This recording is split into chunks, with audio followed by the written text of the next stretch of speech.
नमस्कार दोस्तों। आज जो मैं कहानी आपके साथ साझा करने वाला हूँ, कहानी का शीर्षक है पंच परमेश्वर। ये कहानी एक शांत गांव की है जहाँ जो दो मित्र रहते थे। एक का नाम था जुम्मन शेख और दूसरा का नाम था अलगू चौधरी। दोनों की दोस्ती इतनी मिसाल थी कि लोग उनकी दोस्ती के मिसाल देते थे। वे दोनों एक दूसरे पर भरोसा करते थे और अपने पर्सनल मामले, व्यक्तिगत मामले और आर्थिक मामले में एक दूसरे की सहायता करते थे। इस तरह गांव के लोग जब भी दोस्ती की चर्चा करती थी तो इन दोनों का नाम लेते थे और बोलते थे, देखो अगर दोस्ती देखनी है तो अलगू चौधरी और जुम्मन शेख की देखो। तो गांव में इन दोनों की दोस्ती मतलब बहुत फेमस थी। जुम्मन शेख की एक बूढ़ी चाची थी जिसका कोई संतान नहीं था। तो उसकी चाची का सेवा रख रखाव सब जुम्मन शेख को ही करना पड़ता था। तो फिर उसकी चाची ने एक दिन डिसीजन किया कि मेरा जो इतना सारा संपत्ति है वो सब मैं जुम्मन शेख को ही देता हूँ। और उन्होंने एक शर्त के साथ जुम्मन शेख को अपनी सारी संपत्ति उसके नाम पे कर दिया। तो जुम्मन शेख और उसकी जो पत्नी थी वो बहुत अच्छी तरह से उस बूढ़ी चाची की सेवा किया करती थी और उसे समय पर टाइम पर खाना पीना दिया करती थी। लेकिन धीरे धीरे कुछ समय बीतने के बाद उनके व्यवहार में थोड़ा परिवर्तन आने लगा।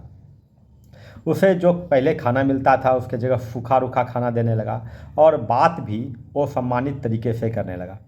तो इससे उसकी चाची दुखित होती रहती थी, दुखित रहने लगी। तो कुछ दिन बाद जब ऐसा कुछ दिन चलने लगी तो उसके चाची को ऐसा आभास हुआ कि अब मैं ज़्यादा दिन तक जी नहीं पाऊंगी, क्योंकि यहाँ तो पहले जो मुझे सम्मान से रोटी मिलता था आज रोटी भी नहीं मिल रहा है और सम्मान भी नहीं मिल रहा है। तो उसकी चाची ने एक दिन जुम्मन शेख को अपने पास बिठाया और बोला, बेटा अब मैं ज़्यादा दिन तक नहीं जी पाऊंगी, इसलिए तुम एक काम करो, मुझे खाना पीना ना दो, मुझे महीने का कुछ भत्ता ही दे दो और मैं उसी भत्ते से अपना गुजारा कर लूँगा। तो जुम्मन शेख गुस्साते हुए बोले कि मैंने तुम्हारे साथ कोई भत्ता देने का कभी वादा नहीं किया था, कभी भी वादा नहीं किया था। तो अब बेचारी बूढ़ी चाची जो है मुसीबत में पड़ गई। तो जब मुसीबत में पड़ गई तो उसने गांव के पंचायत में जाने का फैसला किया। जानते हैं गांव में पंचायत बैठता है, वहाँ 5 पंच होते हैं और उसमें से एक सरपंच को चुना जाता है। तो जब उसने पंचायत के पास गया तो गांव के पंचायत को चुना गया। तो लास्ट डिसीजन जब आया कि सरपंच का पोस्ट किसे दिया जाए, तो सरपंच के पोस्ट के लिए उस बूढ़ी अम्मा ने अलगू चौधरी का नाम दिया कि ठीक है, अलगू चौधरी को ही मैं सरपंच बनाना चाहता हूँ। यह देखकर पूरे गांव के लोग जो है हैरान हो गए। हैरान इसलिए हो गए कि बूढ़ी अम्मा ये कैसा फैसला ले रही है। अलगू चौधरी तो जुम्मन का खास दोस्त है और जुम्मन भी खुश हो गया कि अब तो जो फैसला होने वाला है वो मेरे ही पक्ष में होगा, क्योंकि मेरा ही दोस्त बैठा हुआ है। तो जैसे ही अलगू चौधरी उस न्याय की कुर्सी पर बैठा, उसके अंदर कुछ परिवर्तन हुआ और उसे लगा कि मैं एक अब जिम्मेदार व्यक्ति बन चुका हूँ। तो दोनों पक्षों को, एक तरफ उसकी चाची और एक तरफ जुम्मन, दोनों पक्षों को ध्यान से सुनने के बाद अलगू चौधरी जो न्यायाधीश थे वहाँ के, तो उन्होंने सरपंच, तो उन्होंने फैसला दिया कि जुम्मन तुम्हें अपनी चाची को या तो सही तरह केयर करना होगा, देखभाल करना होगा, अन्यथा तुम उसे भत्ता हर महीना कुछ भत्ता दो जिससे वो उसका गुजारा चल सके। यानी जो फैसला लिया गया वो उसकी चाची के पक्ष में लिया गया। यह सुनकर जुम्मन को बहुत बुरा लगा कि ये मेरा दोस्त होकर मेरे विपक्ष में फैसला दे रहा है। और उस दिन से दोनों की जो दोस्ती थी उसमें करवाहट आ गई, दोनों की दोस्ती में करवाहट आ गई। तो ये पहला पंचायत था और फिर दूसरा पंचायत होता है गांव में। तो दूसरा पंचायत ये होता है कि इसी बीच ये जो अलगू चौधरी था एक मुसीबत में फंस जाता है। मुसीबत ये होता है कि अलगू चौधरी अपना एक बैल को संजू शेख के पास, नहीं सॉरी, संजू साव के पास बेचा था। और संजू साव जो है आधा पैसा दिया था और आधा पैसा नहीं दिया था, ये बोल के कि भाई कुछ दिन के बाद मैं आपको पैसा दे दूंगा। और इसी दरमियान वो जो संजू साव था वो क्रूर व्यक्ति था। क्रूर था यानी उस बैल से ज़्यादा काम करवाता था और बैल को भरपेट भोजन भी नहीं देता था। इस लेके बैल जो है कुछ दिन बाद मर गया। मरने के बाद जब अलगू चौधरी ने उससे पैसा मांगा तो वो बोला, तुम मुझे बीमार बैल दे दिए थे और बैल तो मर गया, मैं अब तुमको पैसा नहीं दूंगा। तो अलगू चौधरी को बहुत दिक्कत होने लगा। तो अलगू चौधरी ने फिर गांव में एक पंचायत बुलाया।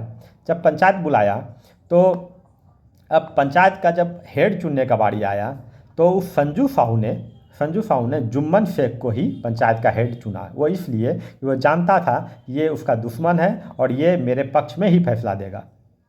गांव के लोग भी हैरान थे। गांव के लोग भी सोच रहे थे कि अलगू चौधरी हार जाएगा, क्योंकि अलगू चौधरी ने पहले उसके चाची के मामले में, मतलब उसके पक्ष में फैसला सुना दिया उसके चाची के में, और ये दोनों का दोस्ती तो अब दुश्मनी में बदल चुका है। तो जैसे ही जुम्मन शेख उस पंचायत के सरपंच की कुर्सी पर बैठता है तो उसके अंदर कुछ बदलाव होता है, उसे अंदर से कुछ ईश्वरीय शक्ति द्वारा कुछ बदलाव किया जाता है और उसके हृदय में एक सच्ची दया की भावना जगती है। वो समझ लेता है कि ये जो न्याय की कुर्सी है ये दोस्ती और दुश्मनी से कहीं बाहर के है, और फिर दोनों पक्षों को सुनने के बाद वो उचित न्याय करता है। न्याय ये करता है कि वह संजू साहू को बोलता है कि बैल जो मरा है उसका जिम्मेदार संजू साहू है और अलगू चौधरी को उसे पूरा पैसा देना पड़ेगा। अब ये सुनकर, ये दया और निष्ठा भरी पंचायत के सही फैसले को सुनकर अलगू चौधरी का आंख पानी से भर जाता है, और फिर जुम्मन को भी अपने गलती का एहसास होता है कि उसने अपने चाची के साथ गलत किया था। तो इस तरह दोनों की दोस्ती में फिर से, मतलब दोस्ती और प्रेम बढ़ जाता है और दोनों दोस्त फिर से एक बार गले मिलते हैं। तो इस कहानी का मोरल हमें ये मिलता है कि जो पोस्ट होता है पंचायत का, सरपंच का, वह दोस्ती दुश्मनी, काड़े गोले, रंग रूप, भेदभाव, जाति पाति इस सब से कहीं ऊपर होता है। और जब भी कोई पंचायत या घर में कहीं भी जब किसी को जब फैसला देना हो तो उसे ये ध्यान रखना चाहिए कि वह एक न्यायाधीश के रूप में फैसला दे रहे हैं और न्यायाधीश के रूप में उसे उचित फैसला देना चाहिए। तो दोस्तों, आपको ये आज की कहानी कैसी लगी? अगर अच्छी लगी तो प्लीज़ लाइक और शेयर कीजिए, और ये बताना है कि ये पंच परमेश्वर के लेखक कौन थे। Thank you.